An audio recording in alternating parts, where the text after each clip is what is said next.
I will allow each of the panelists to introduce themselves so that we are able to test the language interpretation if it's working okay.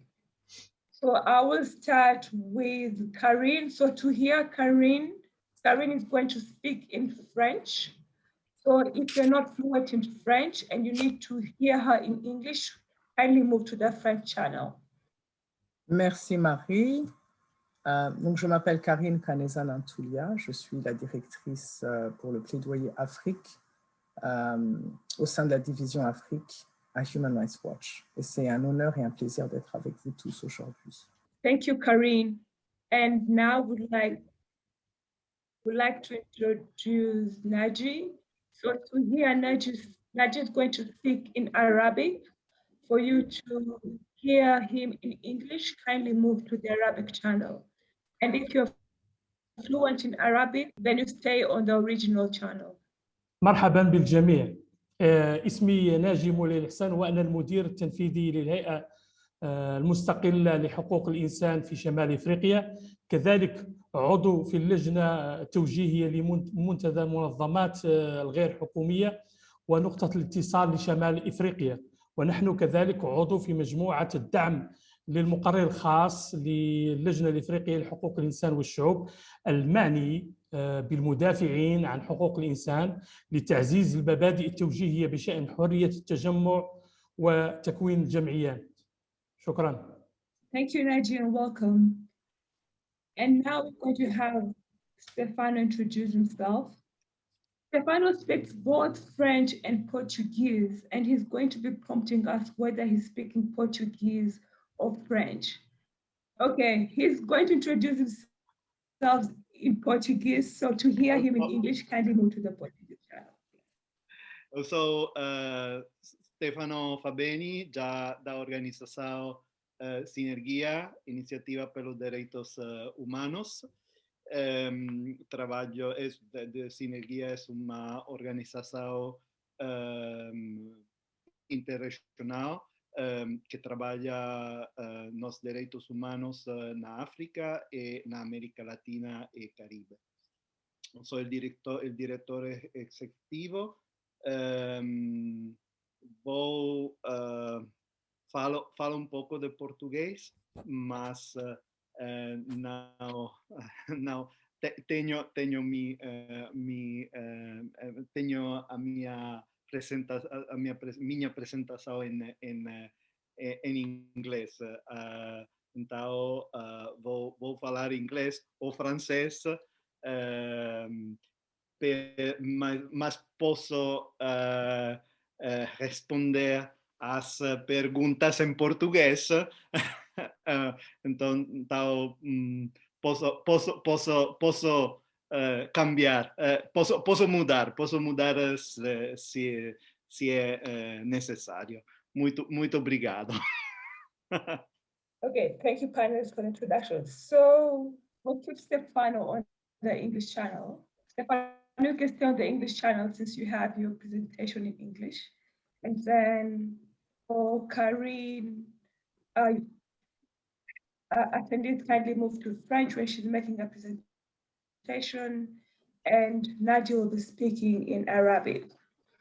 Okay, so today's session covers three main themes other than launching the CIAC website. We're going to extrapolate what are the politics of language around advancing human rights, and also why is it important to protect a regional accountability system, because the CIAC, the mission and vision of the CIAC is around ensuring that the African Commission has an enabling environment to execute its mandate. And we are not necessarily just looking and focusing on the African Commission itself, because we know that there are many other players that create the environment in which the African Commission operates in. So our eyes are also on other human rights bodies in Africa, and also other human rights body international platform where the African states also participate in. So to start off our discussion, we're going to have Karine.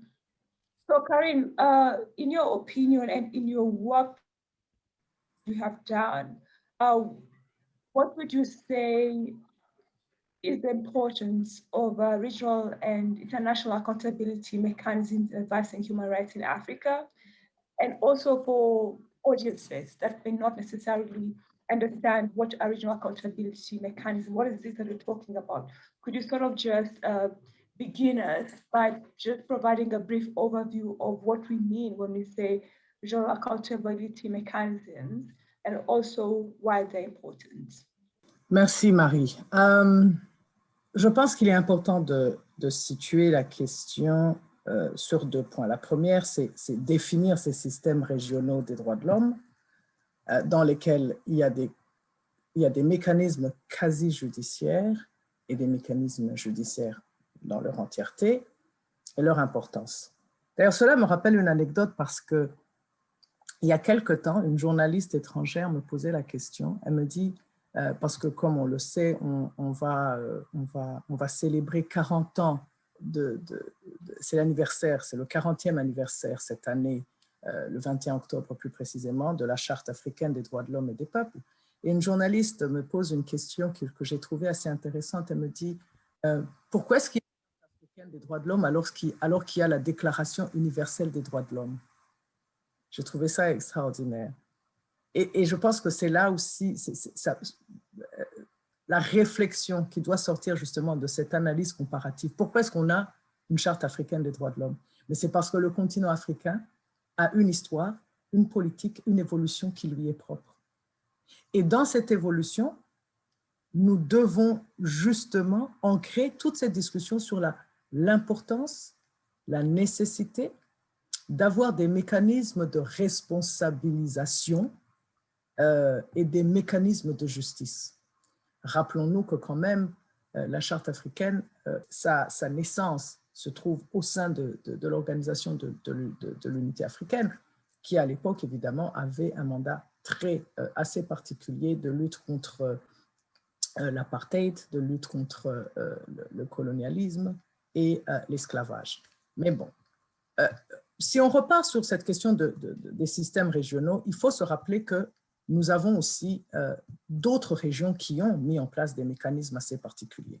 Il faut comprendre que ces mécanismes sont constitués d'instruments. Il y a des instruments juridiques internationaux. Ces instruments régionaux qui aident à localiser les normes et les standards internationaux des droits de l'homme, qui reflètent encore une fois les préoccupations particulières en matière de droits de l'homme d'une région particulière. Prenons par exemple l'exemple de l'Europe, où il y a un Conseil de l'Europe, l'Union européenne et l'Organisation pour la sécurité et la coopération en Europe. Et chacune de ces organisations intergouvernementales va posséder ses propres mécanismes et instruments régionaux relatifs aux droits de l'homme, tels que par exemple la Convention européenne des droits de l'homme, la Charte sociale européenne, la Convention européenne pour la prévention de la torture et des peines ou traitements inhumains, la Cour européenne des droits de l'homme, etc. Dans les Amériques, nous avons par exemple l'Organisation des États américains. Et là, nous avons une commission interaméricaine qui comporte une déclaration des droits de l'homme, la Convention américaine relative aux droits de l'homme qui est entrée en vigueur en 1978, ainsi que des traités qui ont mis en place la Commission interaméricaine des droits de l'homme et la Cour interaméricaine des droits de l'homme, respectivement. Repartons en Afrique. Nous parlons de la Charte africaine. Nous avons un système régional africain et qui a une histoire, encore une fois. Stéphano est celui qui souvent, justement, met en place des formations par rapport à l'historique et à la mise en place de ces instruments régionaux africains. Mais je pense qu'il est important de comprendre que depuis mai 1963, dans les années 60, le centre d'intérêt de l'organisation de l'unité africaine était vraiment centré essentiellement sur la décolonisation du continent et l'élimination de l'apartheid. Mais au fur et à mesure que les années ont passé, nous voyons quand même différents groupes, dont les médias, des groupes comme la Commission internationale des juristes, qui mettent une pression sur l'organisation africaine, sur cette institution régionale africaine, pour dénoncer, parce qu'il dénonçait certains des abus les plus infâmes des droits de l'homme sur le continent. Et qu'est-ce qu'on a? Je pense qu'il est important, on peut parler de la mise en place, évidemment, le 21 octobre 1986, une charte qui entre en vigueur 87, une commission africaine des droits de l'homme qui est là.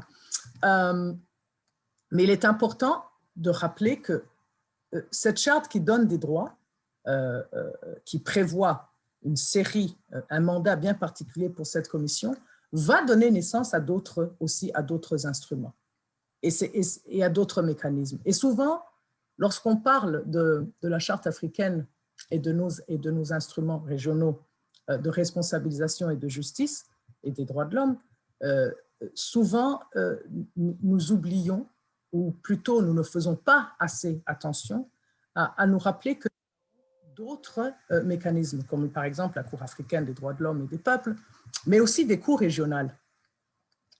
Nous avons la Cour de l'ECOWAS, de la Communauté économique de l'Afrique de l'Ouest, qui donne effectivement des communications qui traitent des requêtes portées devant elles par des individus.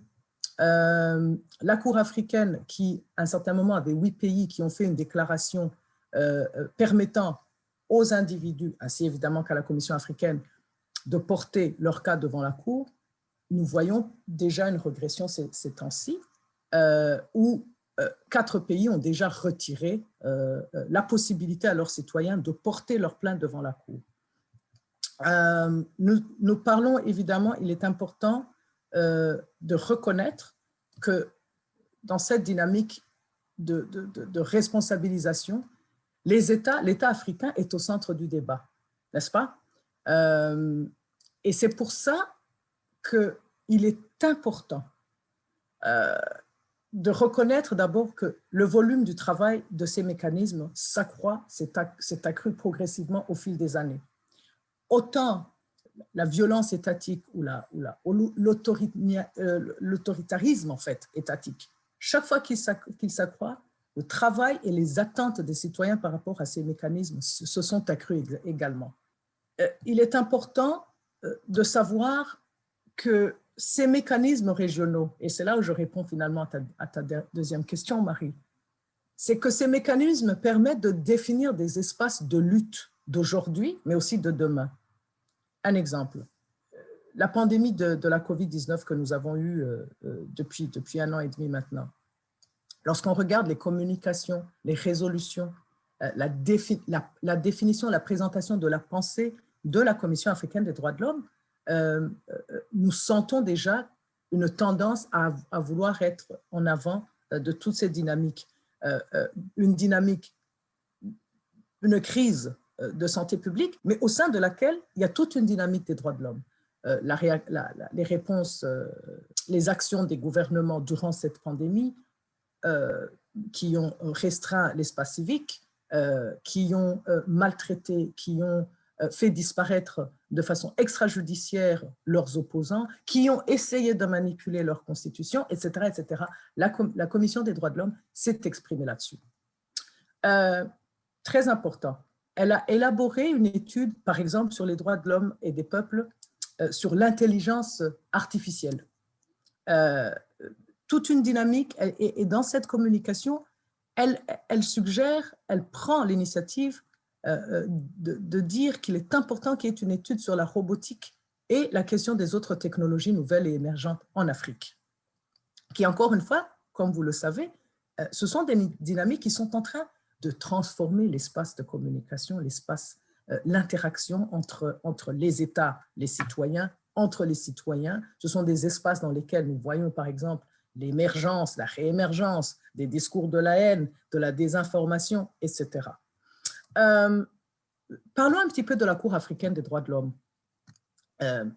Il est important de souligner, bon, elle est entrée, sa charte qu'il a mis en vigueur est entrée en place en 2004, mais elle commence vraiment à fonctionner en 2008.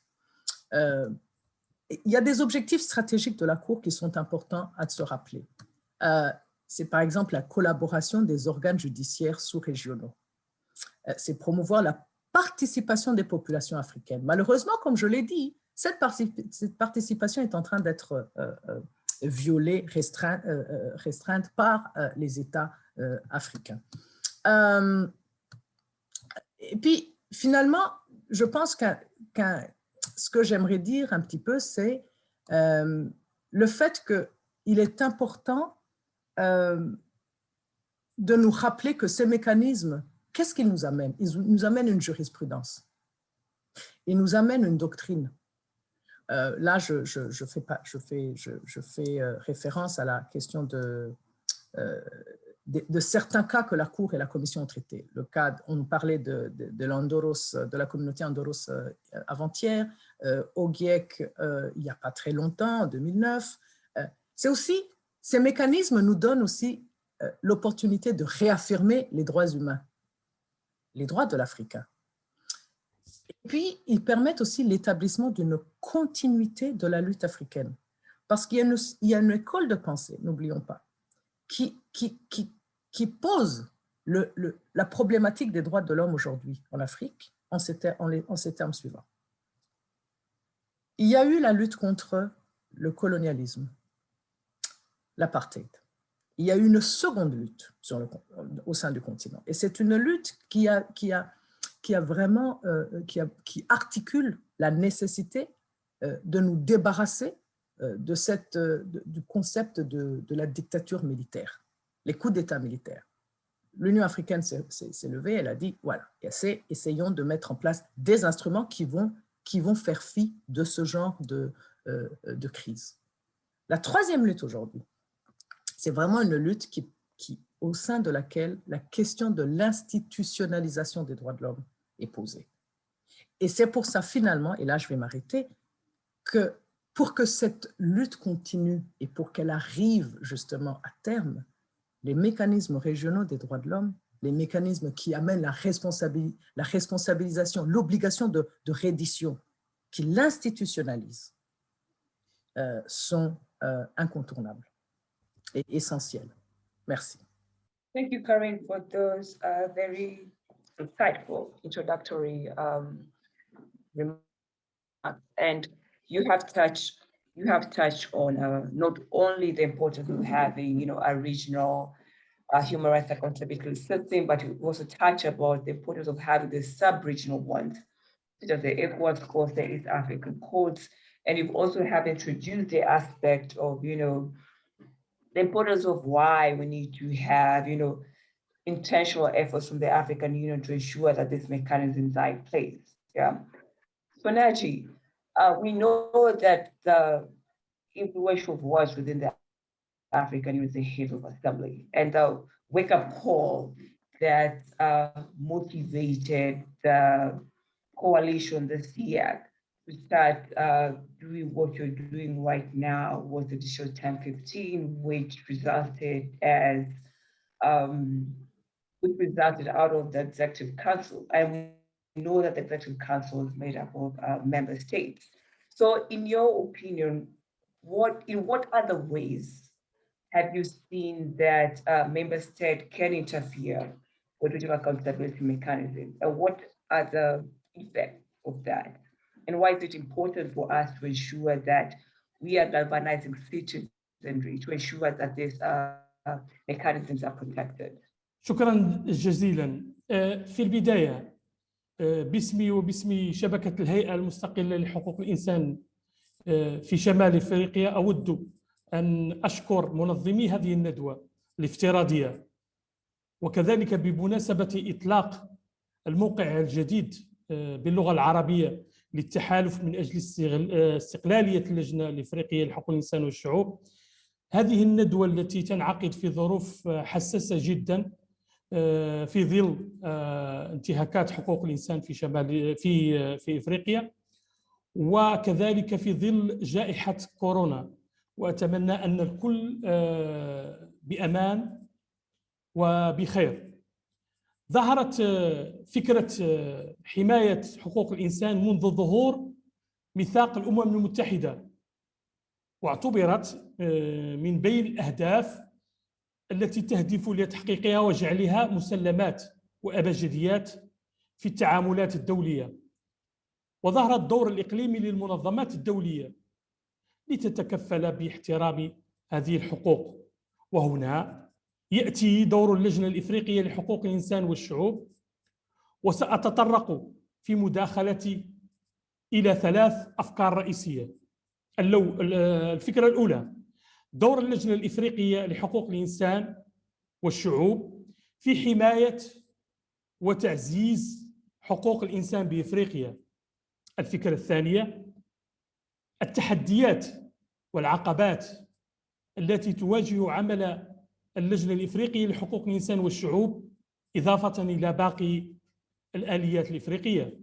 وأخيراً سأختم مداخلتي بتوصيات إلى منظمات المجتمع المدني من أجل الحفاظ على استقلالية اللجنة الإفريقية لحقوق الإنسان والشعوب. إذن شكل اعتماد الميثاق الإفريقي لحقوق الإنسان والشعوب شكل في عام 1981 بداية لعهد جديد، وقد بدأ نفاذه في 21 أكتوبر 1986. وعلى الرغم من أن الميثاق الإفريقي يستلهم إلى حد بعيد من الإعلان العالمي لحقوق الإنسان والعهدين الدوليين الخاصين بحقوق الإنسان واتفاقات حقوق الإنسان الإقليمية، إلا أنه يتسم بدرجة عالية من الخصوصية بوجه خاص إلى المفهوم الإفريقي لعبارة حق والمكانة التي يوليها للمسؤوليات. ويحتوي الميثاق على قائمة طويلة تغطي مجموعة عريضة من الحقوق التي تتحملها الأفراد المدنية والسياسية إلى جانب الحقوق الاقتصادية والاجتماعية والثقافية. علاوة على ذلك، أوجد الميثاق الإفريقي للجنة الإفريقية لحقوق الإنسان والشعوب، وهي هيئة وولايتها وتكوينها ووظائفها منصوص عليها في الفصل 2 من الميثاق الإفريقي لحقوق الإنسان والشعوب الذي اعتمده رؤساء الدول الإفريقية، ويقع المقر في غامبيا. ووظيفتها الأساسية كما تعرفون هي تعزيز وحماية حقوق الإنسان والشعوب، وتعمل على أولا فحص مدى احترام الدول الأطراف في الميثاق الإفريقي لحقوق الإنسان التي يضمنها ذلك. ثانيا إعطاء آراء أو توصيات للحكومات من خلال اتصالات، القرارات، استجوابات، البلاغات إلى آخره. ثالثا جمع الوثائق وإجراء الدراسات والبحوث وتنظيم الندوات والمؤتمرات ونشر المعلومات عن حقوق الإنسان في إفريقيا. رابعا التعاون مع المؤسسات الإفريقية أو الدولية الأخرى المهتمة بتعزيز وحماية حقوق الإنسان. وأخيرا تفسير أحكام الميثاق الإفريقي بناء على طلب دولة كمؤسسة الاتحاد الإفريقي أو منظمة إفريقية أخرى. لكن اللجنة الإفريقية لحقوق الإنسان والشعوب واجهت شأنها شأن الهيئات الإفريقية الأخرى إحباطات متتالية عند كل منعطف، لأن الدول الأعضاء في الاتحاد الإفريقي لا تبدي أي تعاون معها ولا تدعمها، وإنما تسعى لتقويض استقلاليتها ما وجدت ذلك سبيلا. وعلى سبيل المثال عند حضورنا مجموعة من الملتقيات خصوصا في الدورات اللجنة الإفريقية لحقوق الإنسان رأينا وكنا شاهدين على انتقادات وجهت إلى اللجنة الإفريقية من ممثلي الدول على تطرقها لبعض المواضيع الخاصة بانتهاكات حقوق الإنسان. ويخلص التقرير الصادر بعنوان حالة مثلا الهيئات والآليات الإقليمية الإفريقية المعنية بحقوق الإنسان إلى أن اللجنة الإفريقية لحقوق الإنسان والشعوب تمارس عملها في ظروف قاسية، حيث تقابل قراراتها بتجاهل سافر، ولا تلقى مناشداتها من أجل إتاحة ما يكفي من التمويل والموارد البشرية إلا أذنا صماء. والملاحظ كذلك أن الدول الأعضاء في الاتحاد الإفريقي تسعى إلى تقويض هيئات حقوق الإنسان الإفريقية وإحباط جهودها عمدا، ويجب على المجلس التنفيذي للاتحاد الإفريقي التصدي لهذه المحاولات وتحمل مسؤوليته عن رسم الالتزام بقرارات آليات حقوق الإنسان وتحقيق هذا الالتزام على نحو جدي. ويقدم التقرير تقييما لأداء 3 من المؤسسات الإفريقية لحقوق الإنسان خلال الفترة من يناير 2018 إلى يوليوز 2019، وهي اللجنة الإفريقية لحقوق الإنسان والشعوب واللجنة الإفريقية لحقوق الطفل والمحكمة الإفريقية. ويشير هذا التقرير إلى أن 5 من الدول الإفريقية 54 وهي جزر القمر وغينيا بيساو وغينيا الاستوائية وأظن سانتومي برنسيبي والصومال لم تقدم ولو تقريرا واحدا بالشأن أوضاع حقوق الإنسان في بلدانها منذ تصديقها على الميثاق الإفريقي لحقوق الإنسان والشعوب. كما أن الكثير من الدول قدمت تقاريرها بشأن حقوق الإنسان إلى اللجنة الإفريقية أثناء الفترة المشمولة بتلك التقارير، فعل ذلك بعد تأخر تجاوز سنوات، إذ قدمت دولة إريتريا تقريرها بعد 19 سنة من التأخير. وخلال الإطار الزمني الذي تتناوله هذه الدراسة أرسلت اللجنة الإفريقية 83 نداء عاجلا إلى الدول بشأن بواعث قلقها فيما يخص بحالة حقوق الإنسان، ولم تتلقى ردا مكتوبا إلا في 26 حالة، أي 31% من الحالات. كما قدمت اللجنة الإفريقية 27 التماسا للقيام بزيارات ميدانية، ولم تحظى بالموافقة سوى 13 منها من حيث المبدأ، ولم تتحقق من هذه الزيارات سوى 5 زيارات فقط. لكن بالرغم من كثرة التحديات العسيرة التي تواجهها اللجنة الإفريقية لحقوق الإنسان والشعوب، فقد أبلت بلاء حسنا في إرساء القواعد والمعايير، بما في ذلك وضع مسودة معاهدة تعنى بالحق في الحماية الاجتماعية والضمان الاجتماعي. كما نشرت اللجنة الإفريقية لحقوق الإنسان والشعوب دراسات رائدة تتناول العدالة الانتقالية وحقوق الإنسان أثناء الصراعات. وأصدرت المحكمة الإفريقية لحقوق الإنسان والشعوب المحكمة الإفريقية 25 قراراً، ولكن حتى نهاية الفترة المشمولة بتقارير الدول الأطراف لم تكن أي دولة إفريقية قد امتثلت امتثالا كاملا لقرارات المحكمة سوى بوركينا فاسو، وثمة دول امتثلت لبعض القرارات المحكمة مثل تنزانيا، في حين لم تمتثل ساحل العاج وكينيا وليبيا ورواندا لأي من هذه القرارات على الإطلاق. وكان أداء كل من اللجنة الإفريقية والمحكمة مزريا في البث في الشكاوى المتراكمة.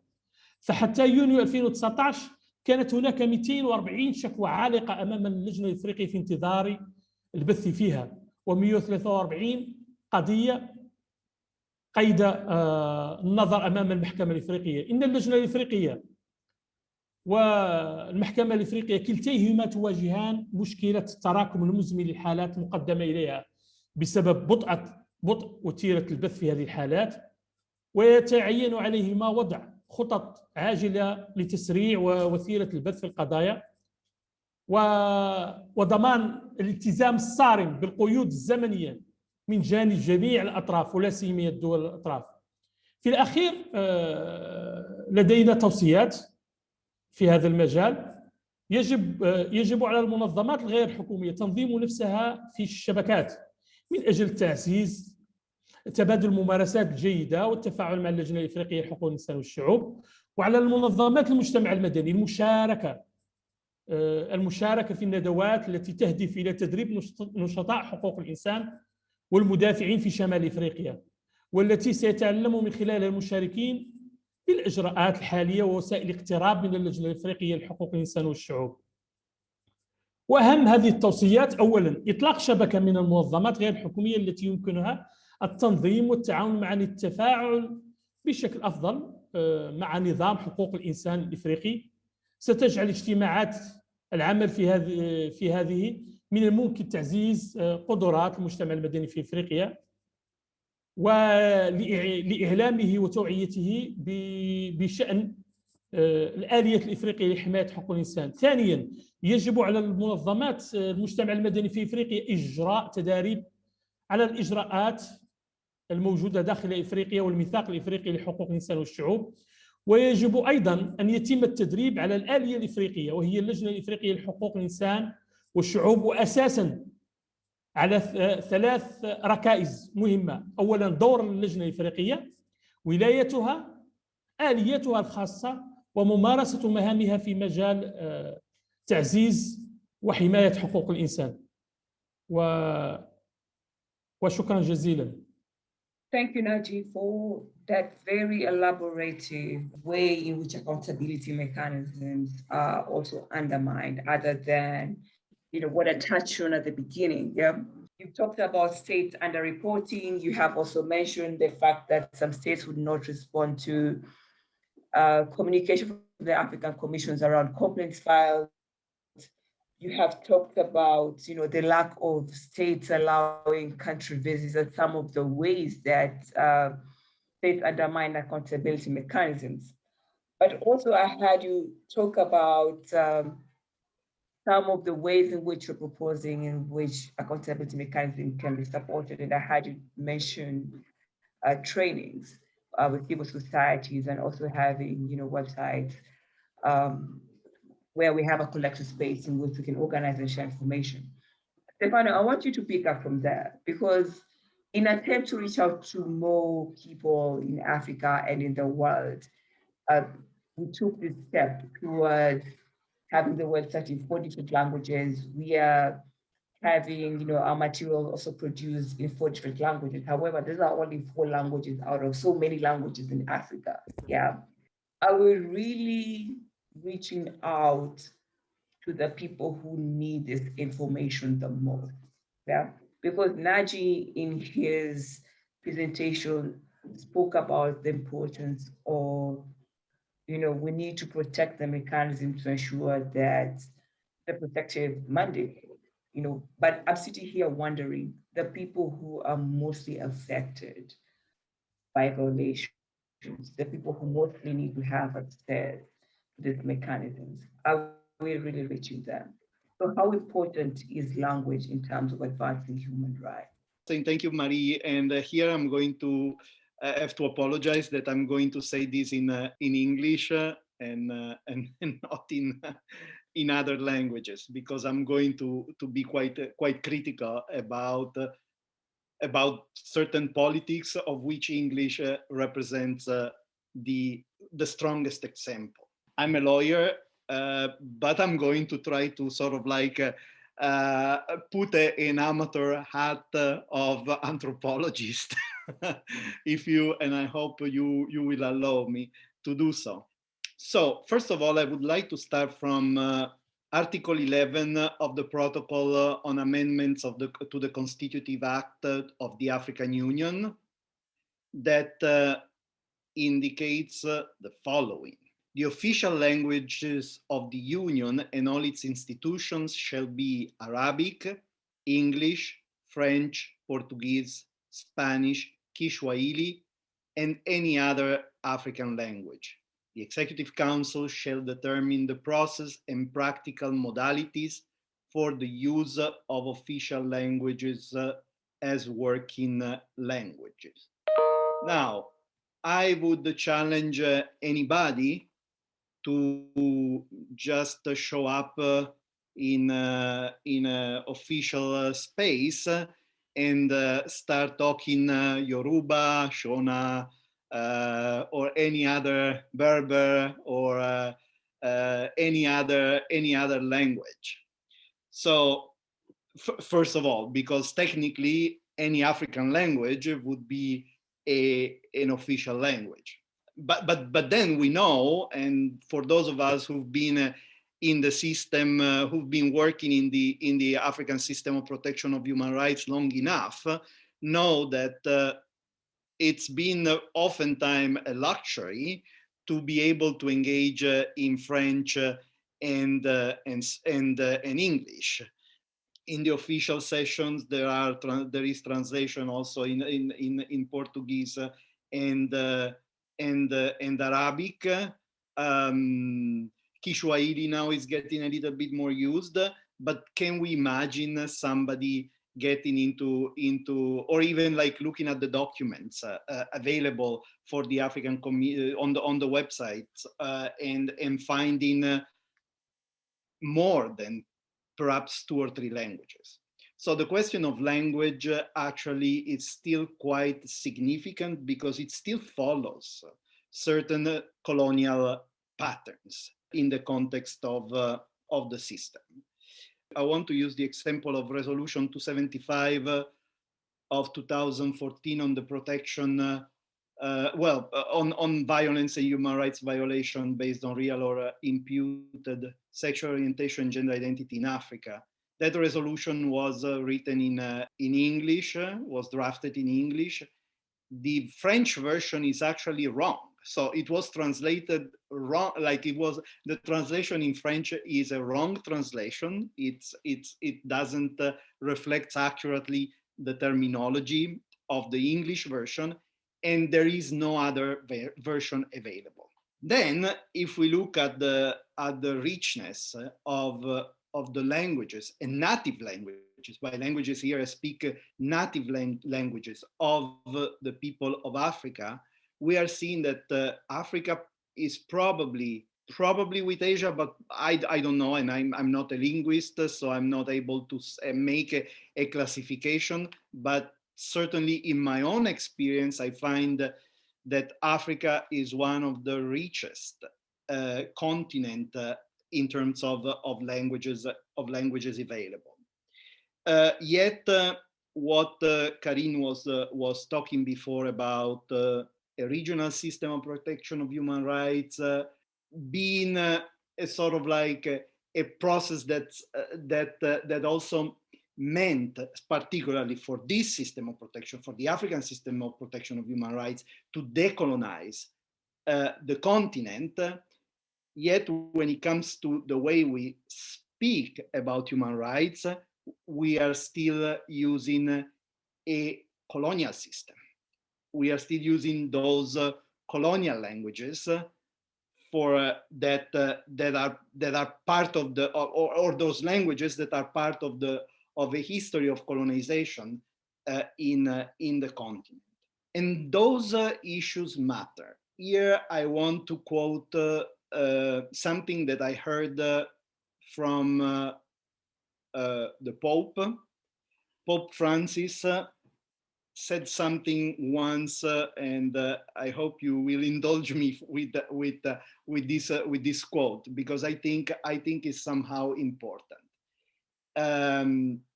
You were in a conversation some times ago, and this is also kind of like something that I remember because of what he said. He said that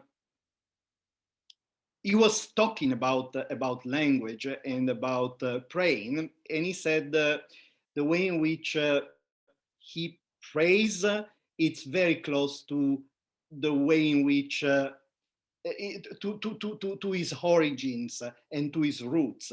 In fact, he was saying, I learned to pray in Piedmontese, which is a language in northeastern Italy, which was the language of his grandparents.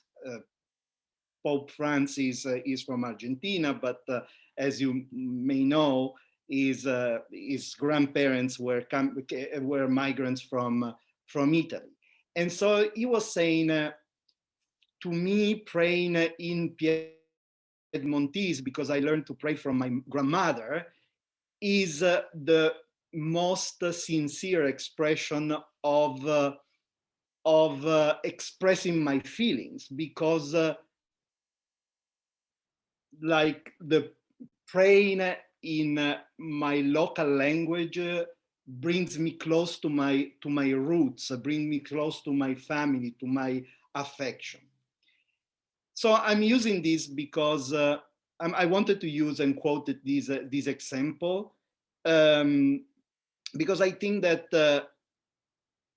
and this is a problem that I believe we have in our human rights community. When we talk about human rights, oftentimes we use English and French, and for good reason. We are talking about global systems. We are talking about something bigger than it's impossible. We wouldn't be able to communicate in 2,000 languages in a system that is supranational by nature. So there is this inherent contradiction between the need of communicating supranationally, which is what a regional or an internet or a universal system of protection of human rights means.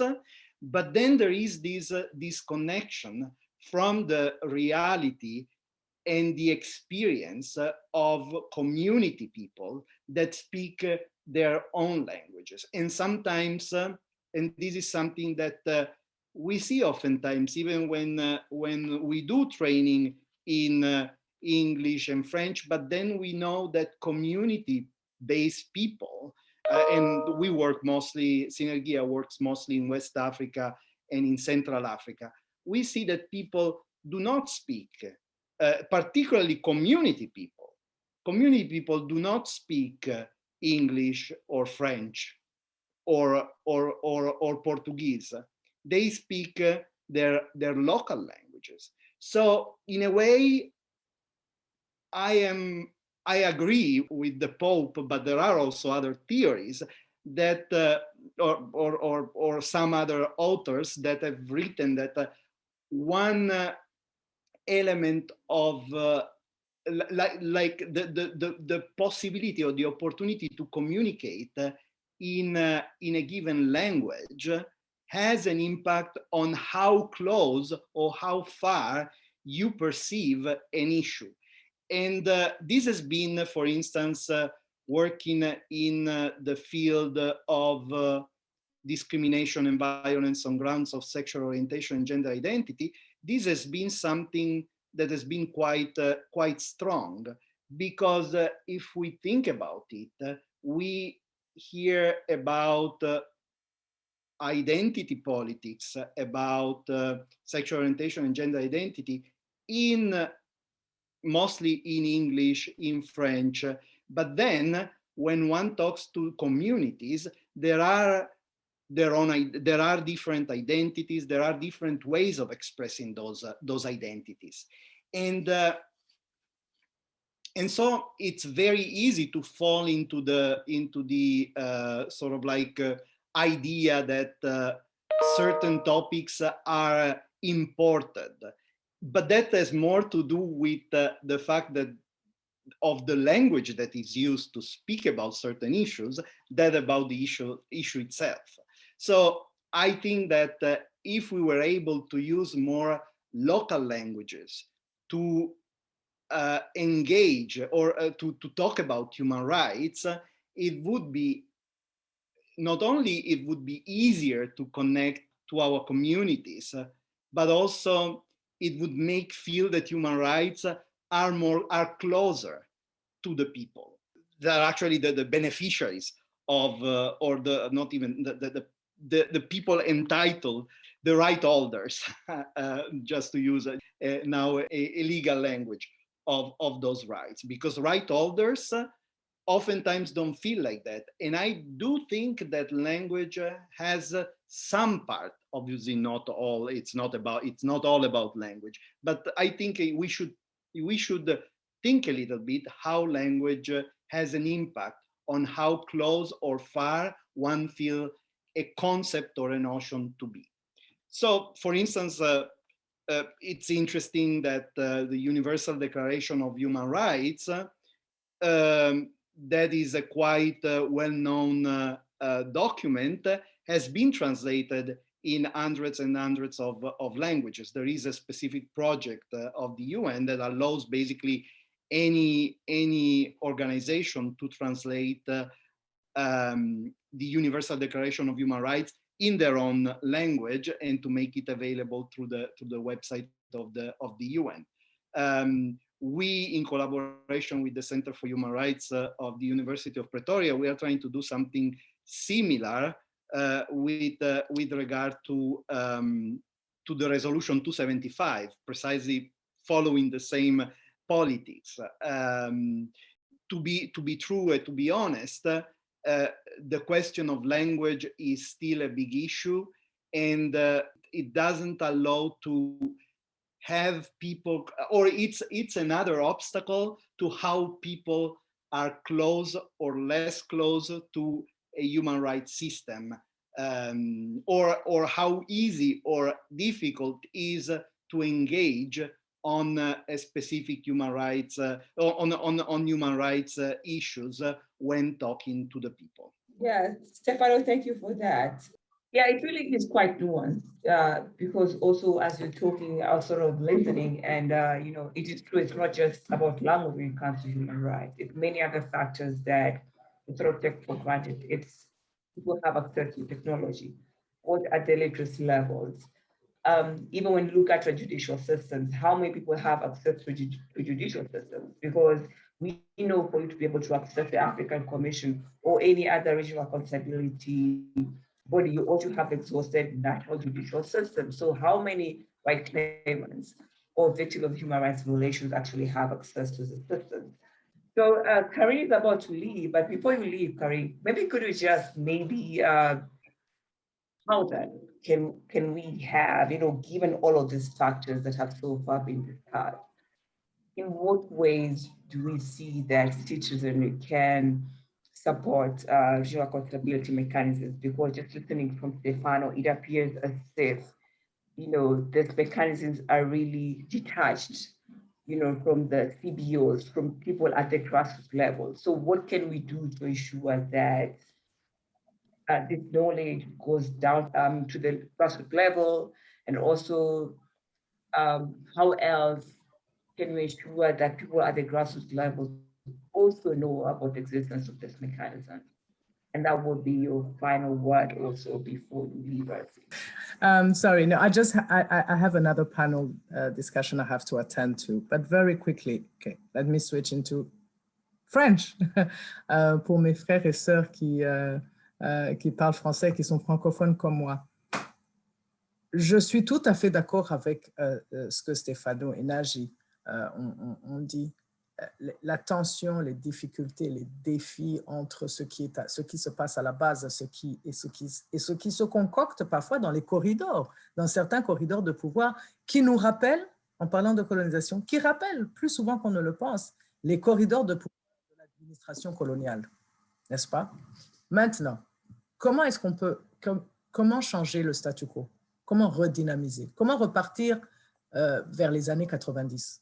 Lorsque des présidents comme Obasanjo, Thabo Mbeki et autres pouvaient s'asseoir avec des activistes de la société civile et leur parler. Comment est-ce qu'on peut repartir vers cette période justement de redynamisation et d'interaction? Je pense qu'il y a plusieurs façons de le faire. La première d'abord, c'est de faire ce qu'on est en train de faire maintenant et de le faire plus souvent. C'est justement to carve out, c'est vraiment de bâtir et de construire et de maintenir des espaces d'interaction entre des juristes comme Stefano, je suis aussi juriste de formation, et des membres de grassroots organizations qui peuvent s'asseoir et qui peuvent réfléchir sur certaines thématiques. Donc, avoir comme des groupes comme le CIAC. C'est identifier, c'est être aussi très politique. Voilà. Il faut être politique dans notre approche. C'est-à-dire, comment est-ce qu'on identifier l'environnement dans lequel on est. On est dans quel environnement? Quelqu'un a posé une question. Pourquoi est-ce que la Commission africaine s'est tue sur la question du Tchad et du coup d'État constitutionnel, anticonstitutionnel? Mais tout simplement parce que la Commission attend d'être mandatée par le Conseil de paix et sécurité, qui lui s'est réuni et qui a sorti un communiqué assez intéressant, qui parle d'une mission d'établissement des faits qu'ils veulent mettre en place. Ils ne disent pas dans le communiqué qui va faire cette mission d'établissement des faits. C'est la Commission africaine des droits de l'homme et des peuples? Est-ce que ce sont des membres du Conseil de paix et sécurité? Qui a le mandat de mettre en place ces missions d'établissement des faits? Ce sont des questions sur lesquelles nous devons nous engager. Encore une fois, comme l'élève qui a été éduqué par un parent qui a lutté contre le colonialisme, mais qui parlait toujours français à la maison, je me rappelle mon père qui me dit une fois, Albert Camus a sorti une phrase très intéressante. il déclare, on a déclaré qu'il fallait d'abord la justice et que pour la liberté, on verrait après. Comme si des esclaves pouvaient jamais espérer obtenir la justice. Qu'est-ce que cela veut dire? Ça veut dire qu'on est aujourd'hui dans un système où nous parlons justice, mais dans lequel la liberté du citoyen est menacée.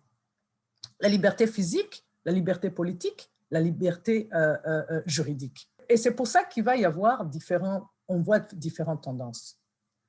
Il y a la réponse de la rue, les mouvements citoyens, ballet citoyen, Y en a marre, Sindou Mouja au Burundi, Ataban au Soudan, la lucha. Il y a d'abord cette réponse sur cette question de liberté. Et puis nous avons la réponse doctrinale et jurisprudentielle des mécanismes comme la Commission africaine, qui articulent et qui réagissent petit à petit, qui ont mis par exemple le rapporteur spécial sur la question des défenseurs des droits de l'homme. C'est un mécanisme spécial qui est nouveau. Pourquoi? Parce que justement, c'est une réponse jurisprudentielle et doctrinale qui répond à cette question de liberté. Et puis nous avons la réponse des activistes comme Stefano, des organisations comme Human Rights Watch, Amnesty International, etc., des activistes des droits de l'homme et des défenseurs des droits de l'homme, qui plus souvent qu'on ne le pense, vont faire un plaidoyer juridique, mais aussi politique, de mobilisation des États, des personnalités africaines, les joint statements que nous faisons toujours, etc., etc. Alors, il est important de rallier les actions jurisprudentielles et les actions des plaidoyers, et aussi les actions de la rue. Ramener ces trois tendances. Nous devons redynamiser l'activisme diplomatique et politique qui existait dans les années 90. Et puis finalement, continuer à engager et à investir. Il ne faut pas se décourager. Cette Commission africaine des droits de l'homme et des peuples n'est pas parfaite. Mais nous devons la rendre parfaite et c'est nous qui allons devoir la rendre parfaite. Personne d'autre. Ce n'est pas ces États, ce n'est pas le Conseil national de transition tchadien, ce n'est pas les Alpha Condé de ce monde. C'est nous qui devons le faire. Il nous appartient de le faire. Nous devons développer des mécanismes à la hauteur des enjeux d'aujourd'hui. Ça veut dire quoi? On regarde à gauche, à droite, l'espace électoral est un espace de contestation. Les gens meurent. Les gens tuent à cause des élections. Nous devons faire un mécanisme, un rapporteur spécial, c'est une idée que je lance comme ça. Pourquoi ne pas demander, pourquoi ne pas faire en sorte qu'on ait un mécanisme spécial qui se focalise sur l'espace électoral? Nous n'avons pas de mécanisme spécial sur une question comme l'éducation. L'éducation, c'est énorme. Nous parlons de langue, nous parlons de panafricanisme.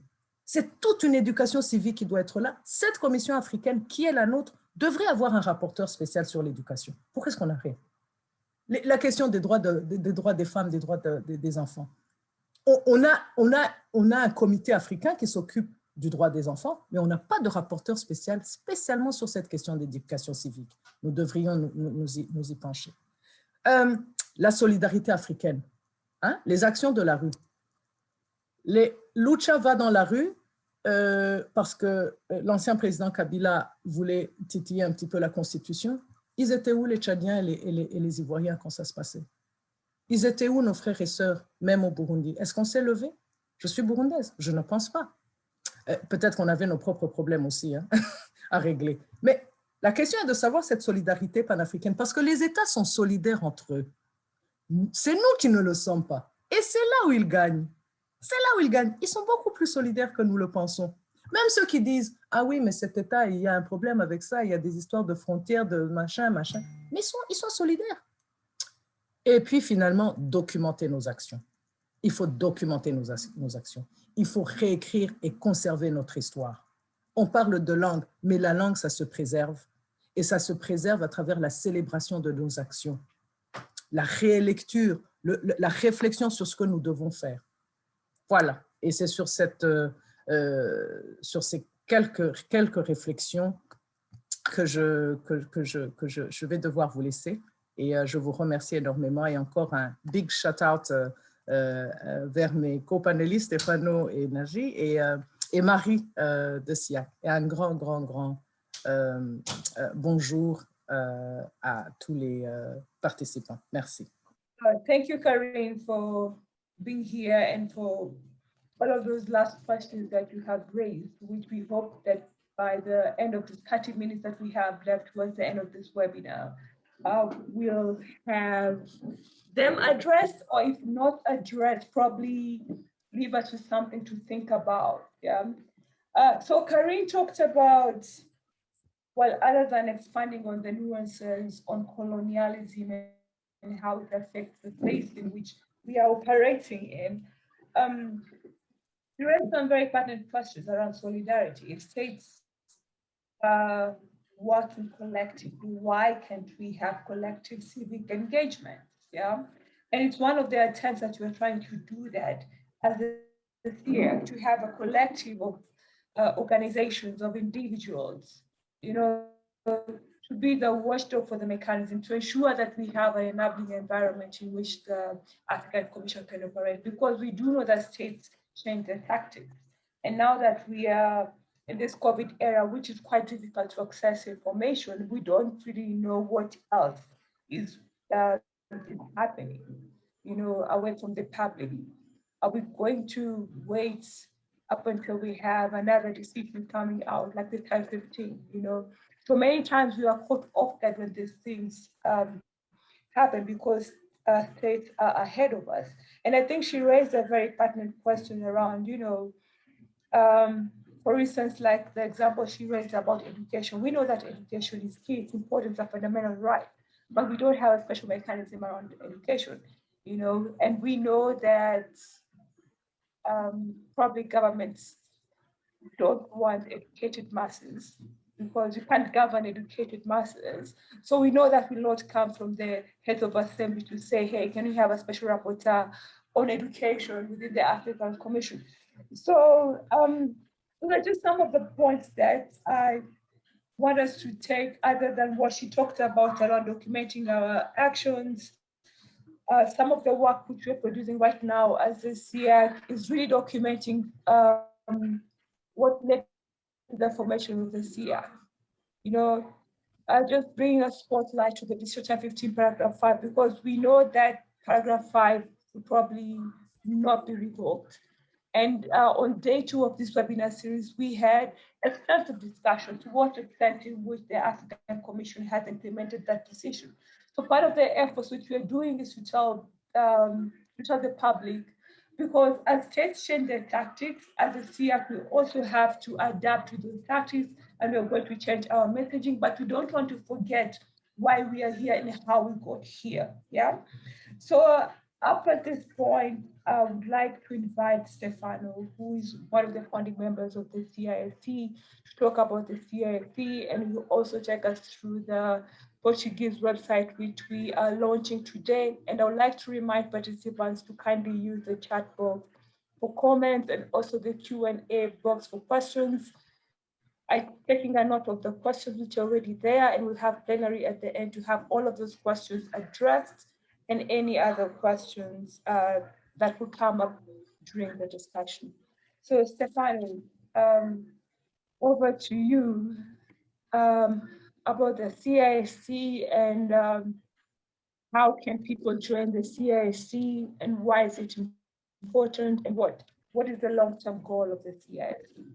I think you said something extremely. You already said it all or rather you said a significant component of it. We have to remember why the Coalition for the Independence of the African Commission came to existence.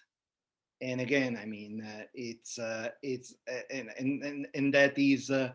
Decision 1015, but even before decision, which has been the tip of an iceberg of a process of erosion of the independence of the Commission by member states.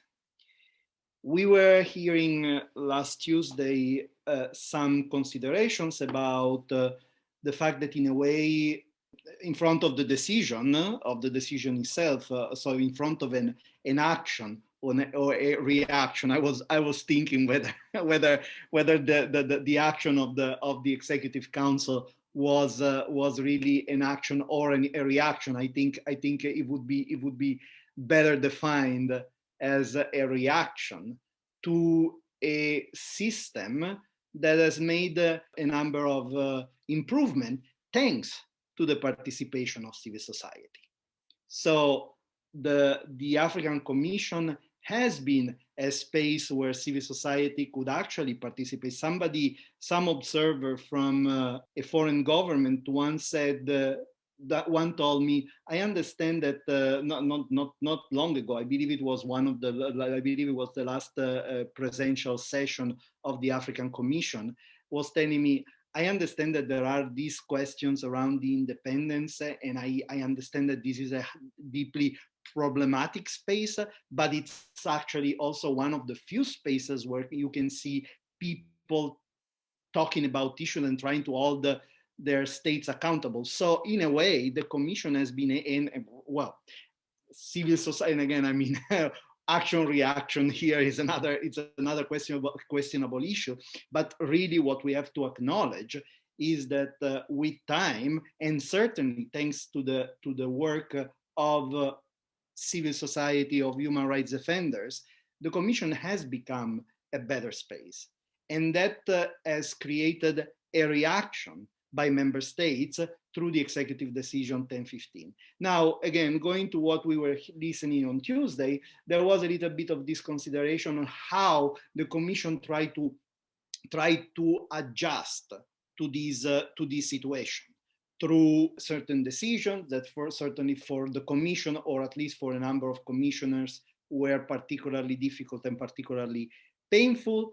But there was a sense of like trying to find a new balance between the political power that, again, we know that as much as the African Commission is a treaty body, it's established by the Charter, its mandate is there, it has the last word on interpretation, we can never, and here I think Feiji Ogunade, whom I know is following us, mentioned last Monday, we know that the dimension between the human rights system and the politics of member states are never going to be separate. At the end of the day, there's always been this tension, and we need to live. In fact, when we do training on human rights, the African human rights system or the Inter-American human rights system, we always say, if you feel like you cannot live with this contradiction, then maybe this is not the best space, because this contradiction exists. However, in this system of contradiction, I am not too sure, and here I'm referring to something that was said on Tuesday, I am not too sure whether we have actually reached out the point of balance between the Executive Council and the African Commission. I feel, and here I'm a little bit more pessimistic, I feel that what is said, what the decision 1015 says, particularly on Section 5 that Marie, you were rightly highlighting, is a sword that is pending on the head of the Commission and of all of us.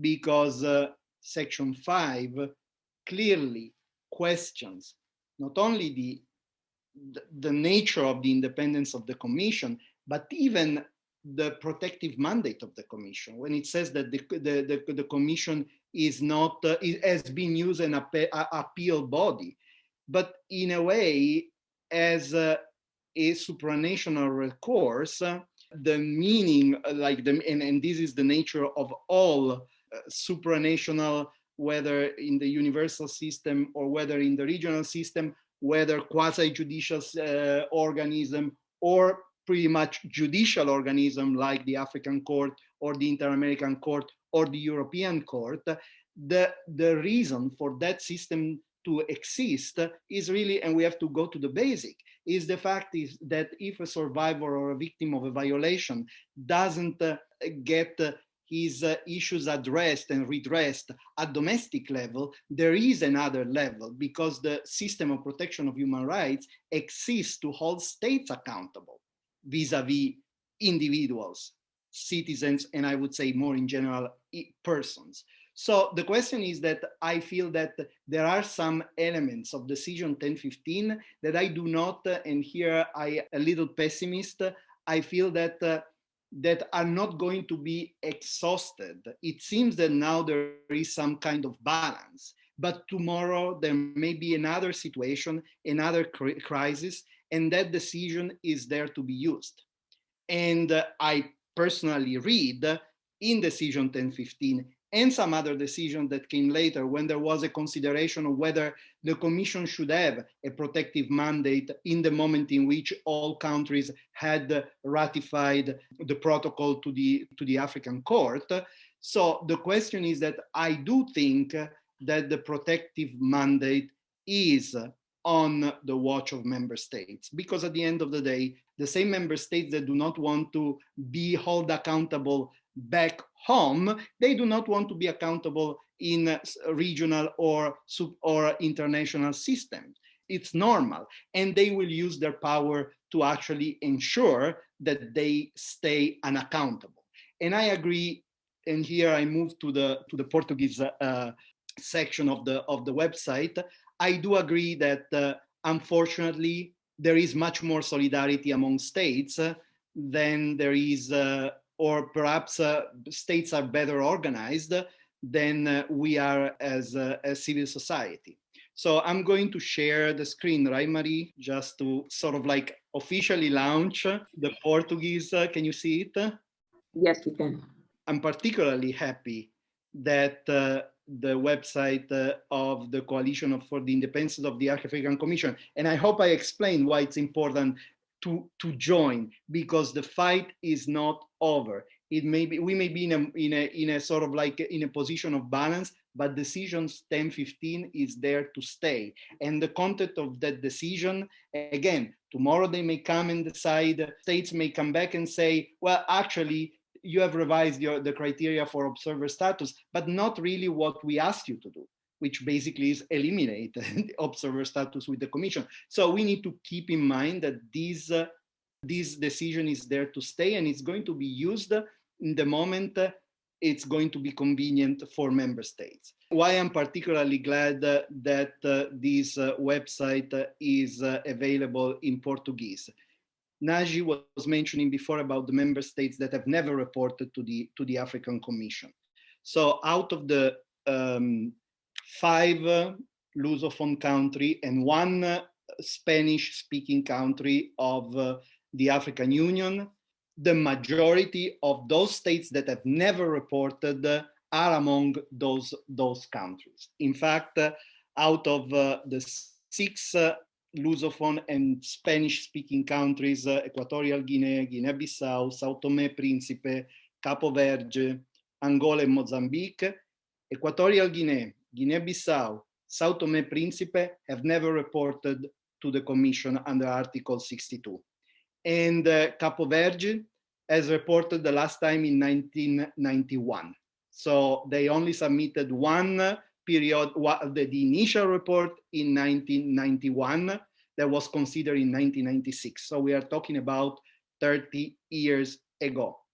Yet, and I want to focus on Cape Verde. Cape Verde is actually a state that has been, could actually show some good practice in terms of implementation of human rights. Just recently, also thanks to the work of Commissioner Maria Teresa Manuela, the National Human Rights Institution of Capo Verde was affiliated to the African Commission, which is something important.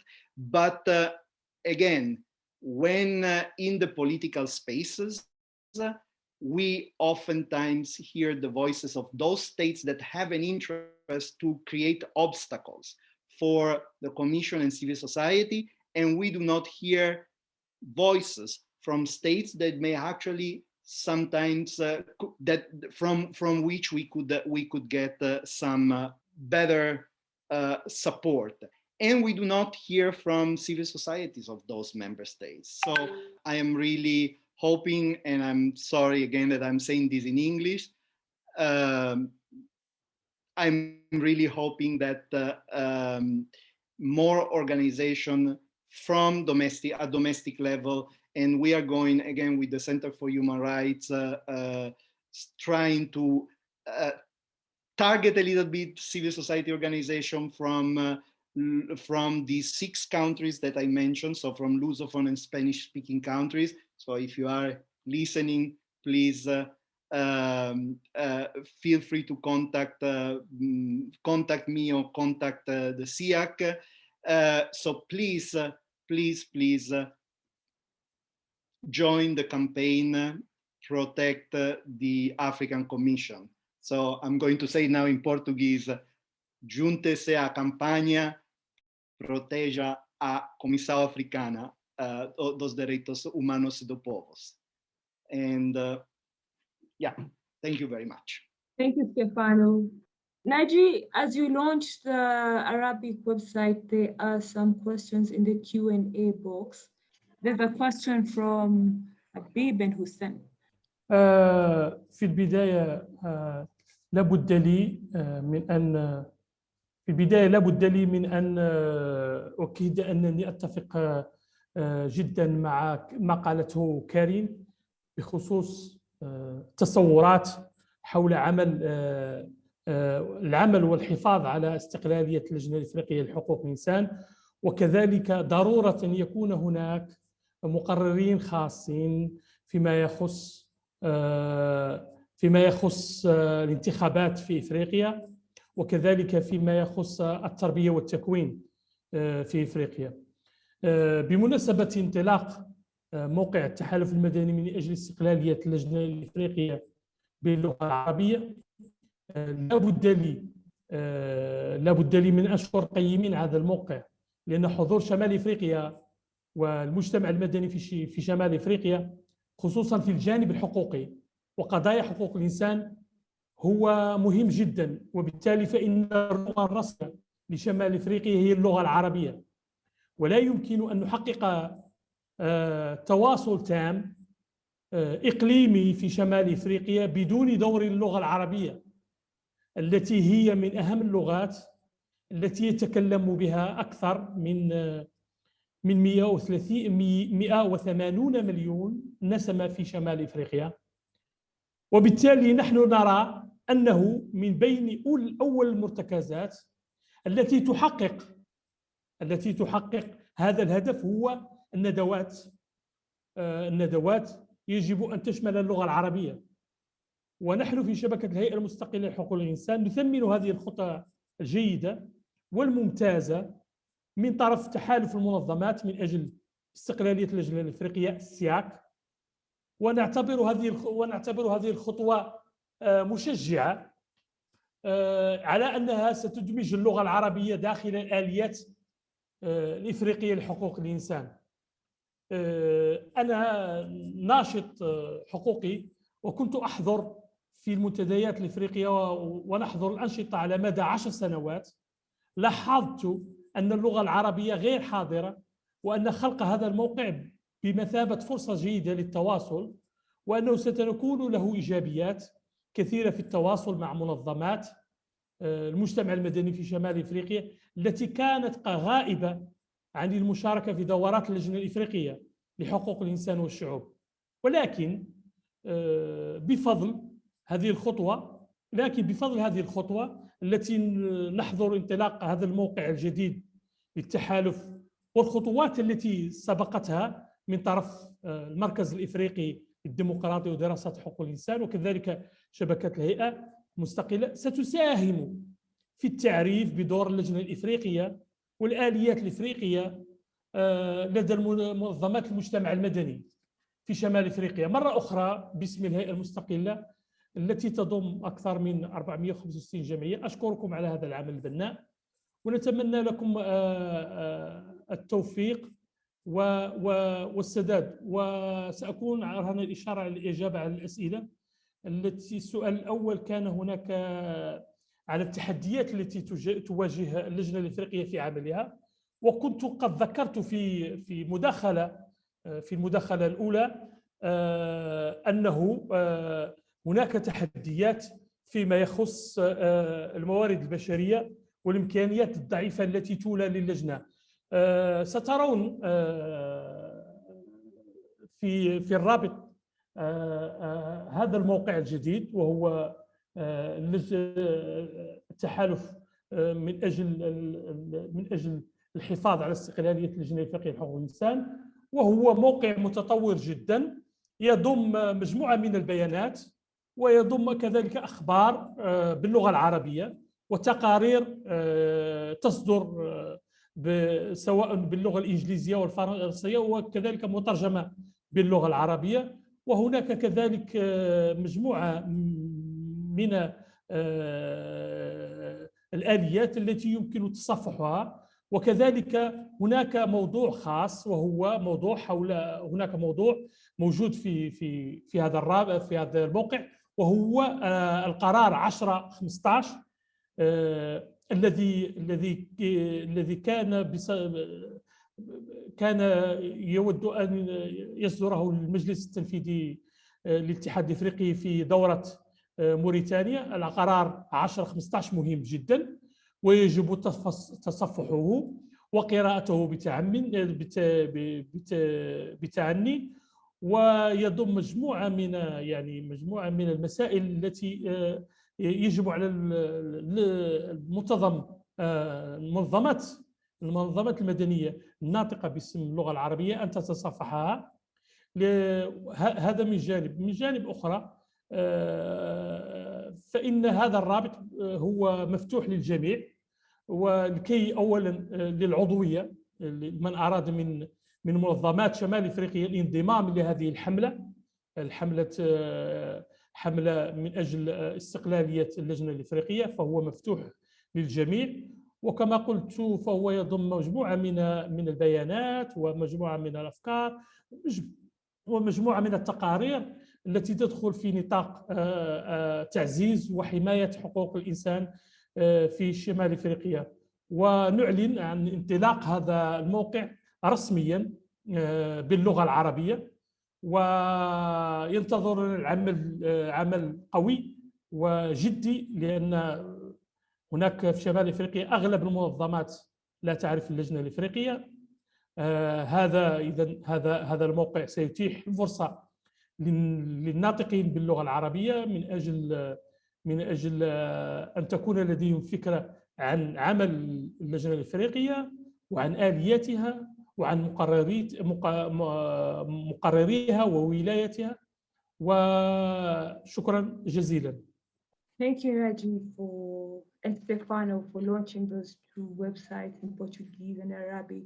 We are motivated to share a lot more content in the two languages, and we do recognize that there are some articles which we put on those websites which are not originally our articles, which we borrow from other websites, and those may not necessarily be in Portuguese and Arabic, but we do endeavor to have our own work in Arabic and Portuguese and French. Also, we do have a French website. I've shared all the websites in the chat box, and I have also shared our YouTube channel, which has content in French, Arabic, and Portuguese also. And every time we put out new content there, we'll be sharing and sending out alerts through Facebook and Twitter on the new content that we have. So at this point, I would like to thank all the participants that have stayed with us, and those of us that are watching also on Facebook. We appreciate.